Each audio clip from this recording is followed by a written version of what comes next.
साथियों, आप सभी को नमस्कार और ज्ञान मार्केट के कमांडो चैनल में आप सभी का स्वागत है।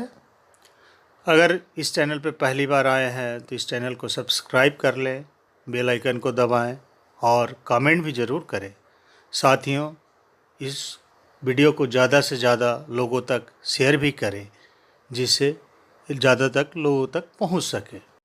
कहानी पार्ट 10 में आपने जाना कि लियो अपना मकान बेच देता है हग को और रुपयों को गड्ढा लेकर मेरी के घर जाता है, रुपए देता है और मेरी उसे बॉन्ड, जो घर का बॉन्ड है, वो वापस कर देती है। चलने से पूर्व लियो मेरी को 2 बातें बताना चाहता है, वो बातें करता है। तो चलिए कहानी के 11 पार्ट में हम आगे कहानी को जानते हैं और आगे क्या होता है। लियो बोला, एक बात और।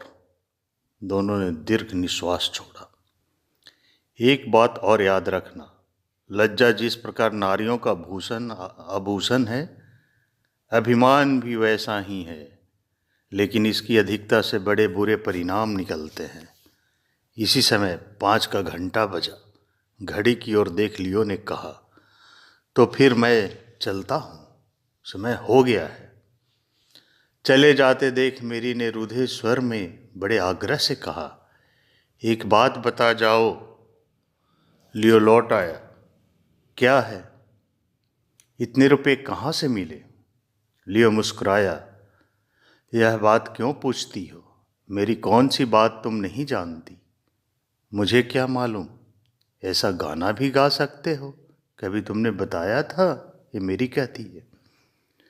लियो इस बार सचमुच हंस पड़ा। क्यों? तुमने कभी पूछा? पूछती तो कितने ही गाने तो सुना सकता था। इतने दिनों में तो शायद तुम भी मेरी तरह सीख लेती। मेरी ने कहा, यह बात नहीं है, रुपए कहाँ से मिले? लियो कहता है, भला मिलेंगे कहाँ से? पिता जो कुछ रख गए थे उन्हीं के काम में खर्च कर दिया। मकान, बाग, मेरी ढेर सारी पुस्तकें, जो कुछ भी था प्राय सभी कुछ बेचकर उनका ऋण चुका दिया। मेरी कठोर दृष्टि से देखती हुई बोली, बेच दिया? सब कुछ बेच दिया। रहोगे कहाँ, खाओगे क्या? ये मेरी कहती है। अभी तो लंदन जा रहा हूँ, वहाँ कोई काम ढूंढ लूँगा, आशा है अधिक दिन भूखा नहीं रहना पड़ेगा। लियो का कहना था। लंदन में कहाँ रहोगे? कुछ दिन तो अस्पताल में रहूँगा, इसके बाद जैसा बन पड़ेगा करूँगा। वहाँ क्यों? वहाँ कुछ दिन बिताने ही पड़ेंगे। ऐसा लग रहा है आज 4 दिन से बुखार है, किसी तरह से भी ठीक नहीं हो रहा है।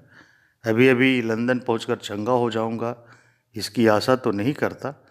रुपए पैसे भी साथ अधिक नहीं है। इसी दशा में बताओ और कहाँ जाऊंगा? मेरी सिहर उठी। हैं? 4 दिन से बुखार है, अभी तक ठीक नहीं हुआ? कहाँ ठीक हुआ? क्षण भर में मेरी के चेहरे के भाव में परिवर्तन आ गया।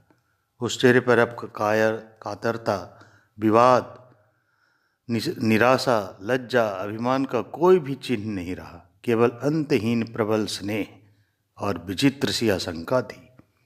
पहले उसने हाथ से लियो का माथा स्पर्श कर शरीर का ताप देखा, पर अच्छी तरह से समझ में नहीं आया। इसके बाद दोनों हाथों से लियो का मुंह झुकाकर अपने कपोल उसके कपोल से लगाकर ताप का अनुभव करने लगी। फिर बिना कुछ बोले उसका हाथ पकड़कर खींच ले चली। लियो ने आशंका से पूछा, कहाँ ले जा रही हो? जहाँ मेरी मर्जी, कोई बात मत पूछो, मेरी का कहना था। लियो ने सोचा, यह क्या? मेरी सीधे उसे खींचकर ऊपर ले गई, फिर अपने शयन कक्ष में। हवेली भर में यही कमरा सबसे सुंदर और सुसज्जित था। एक और एक बहुमूल्य पलंग पड़ा था। मेरी ने खींचकर लियो को उस पर बिठा दिया। तकिए को एकत्रित कर बोली, यहाँ चुपचाप लेटे रहो। आंखों और चेहरे के भाव देखकर लियो पहले ही कुछ भयभीत हो गया था।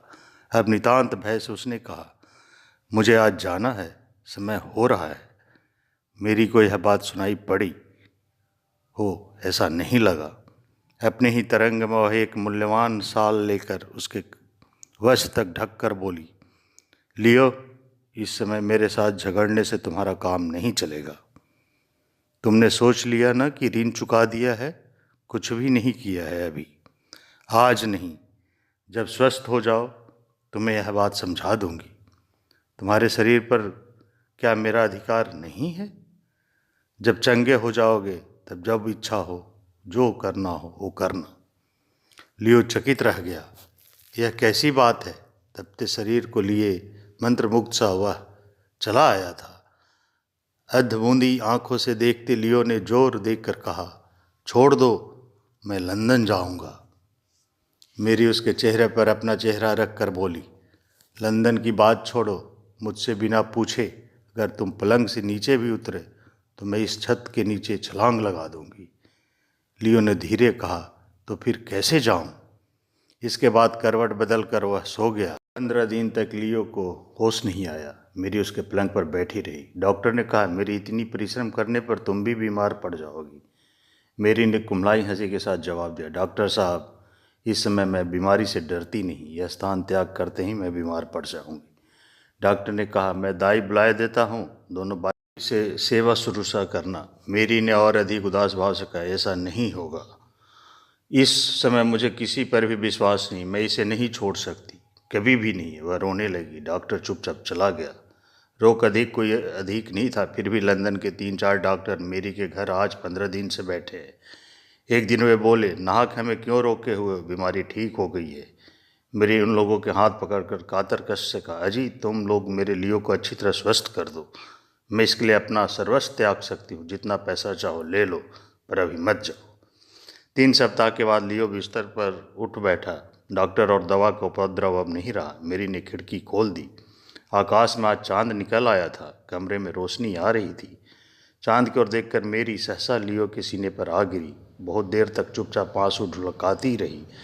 फिर चांद की ओर देखती हुई बोली, वह देखो, अब भी चांद के वक्ष पर कलंक है। तुम्हारा कलंक भी तुम्हारे वक्ष पर स्थान बनाकर बैठा है, कैसे भागोगे उससे? लियो की आंखों में आंसू आ गए। तनिक संभर कर बोला, कलंक हो चाहे शोभा हो, जो भी हो, सीने पर बहुत दृढ़ता से बैठ गई है। उससे अपने को जुदा करने की शक्ति अब मुझ में नहीं है। इसके बाद एक दिन बसंत प्रभात में कोरेल गांव के गिरजे में बड़ी धूमधाम के साथ घंटा बजा। सारे गांववासी तड़क भड़क के साथ प्रफुल्ल भाव से उस ओर लपकते जा रहे थे। वह वहाँ क्या हो रहा है वह सब जानते थे। क्यों, इस कहानी को हम यहीं पे विराम दे रहे हैं और साथ में साथियों ये कहानी यहीं पे समाप्त भी हो रही है। दोनों की शादी हो गई है। सब लोग घंटा घर की ओर इसीलिए जा रहे थे क्योंकि दोनों की शादी थी। साथियों, आपको ये कहानी कैसा लगा आप हमारे कमेंट बॉक्स में ज़रूर लिखें। हमारे चैनल को लाइक करें, सब्सक्राइब करें, बेल आइकन को दबाना ना भूलें और ज़्यादा से ज़्यादा लोगों तक शेयर भी करें।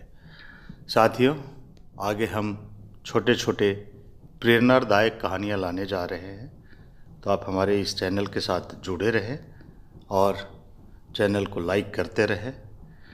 साथियों, आपने इस कहानी को बहुत अच्छे से सुना है, इसके लिए बहुत बहुत धन्यवाद आप सभी का, और हमारे चैनल के साथ जुड़े रहें।